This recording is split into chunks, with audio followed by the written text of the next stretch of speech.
정부가 최근 발표한 학교폭력 근절 대책은 가해자 엄벌에 초점을 맞추고 있습니다. 하지만 정작 피해 학생에게 가장 절실한 건 진심 어린 사과와 일상 회복을 위한 지원입니다. 실제 학교 현장에선 어떤 지원이 이루어지고 있을까요? 황대훈 기자, 이상미 기자가 함께 보도합니다. 학교 안에서 학교폭력 사건을 해결하지 못하면 교육청에 마련된 학교폭력 대책심의위원회에서 사안의 중대성과 징계 수위를 따지게 됩니다. 경남에선 여기에 더해 관계회복 지원 절차를 함께 가동합니다. 피해자와 가해자가 모두 동의하면 교육청에 소속된 전문 상담가들과 사전 모임을 거친 뒤 세 차례 만나며 소통의 시간을 갖습니다. 피해자가 원한다면 언제라도 절차를 중단할 수 있습니다. 학폭은 학폭대로 절차대로 흘러가는 것이고 관계회복 프로그램은 관계회복 프로그램대로 진행이 된다고 보시면 되겠습니다. 회복 절차의 결과물로 작성된 약속 이행문입니다. 가해 학생의 진심 어린 사과를 전제로 작성됐는데 앞으로 학교에서 만나면 서로 어떻게 행동할지 구체적으로 적었습니다. 학생들 스스로 재발 방지 대책까지 만들어가는 겁니다.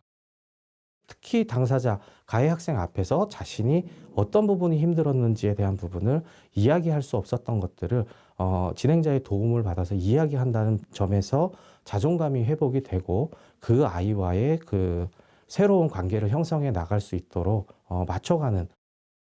경남교육청은 10명의 관계회복 전문가를 채용하고 300명의 지원단을 꾸려 학생들의 관계회복을 지원하고 있습니다. 지난해 137차례 지원을 통해 400명이 넘는 학생들을 상담했는데 이 가운데 86건이 학교장 자체 해결로 이어졌습니다. 학폭위에서 이미 처분이 나왔는데도 관계회복 지원을 신청한 경우도 16건 있었습니다. 상대편 가해 학생이 벌 받는 것으로 회복되는 아이도 있습니다. 그런데 많은 아이들은 선생님, 저는 진심으로 사과받고 싶어요 라는 말을 하거든요. 근데 그 진심으로 사과받는 기회가 현재 학폭법에서는 없습니다. 학폭위가 끝난 뒤에도 관계 회복을 원하는 경우가 있다는 건 피해 학생들이 일상으로 돌아가려면 가해자 처벌만으로는 충분하지 않다는 걸 보여줍니다. 그런데도 정작 화해 중재 절차를 신청하는 경우는 많지 않은데요. 이유가 뭔지 이상미 기자가 취재했습니다. 지난 2020년부터 학교폭력심의위원회는 학교가 아닌 교육지원청에서 개최하는 것으로 바뀌었습니다. 심의위원회는 공정성과 전문성을 키우고 학교는 관계회복 노력을 통해 교육적인 회복에 집중하자는 겁니다. 하지만 화해 중재 절차는 여전히 현장에 안착하지 못하고 있는 실정입니다. 학교폭력 사건을 무마하려고 한다는 오해로 인해 피해 학생과 학부모의 동의를 얻는 게 어렵기 때문입니다.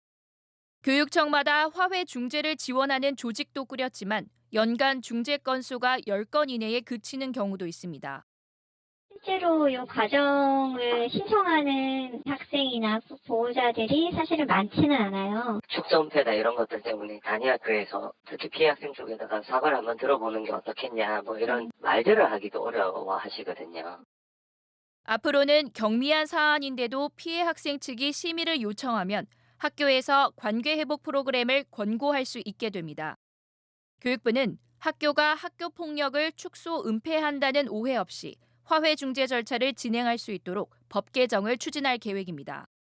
또 2025년까지 모든 교육청에 학교폭력 예방 지원 센터를 만들고 관계회복 프로그램 운영을 위한 지원단도 꾸릴 예정입니다.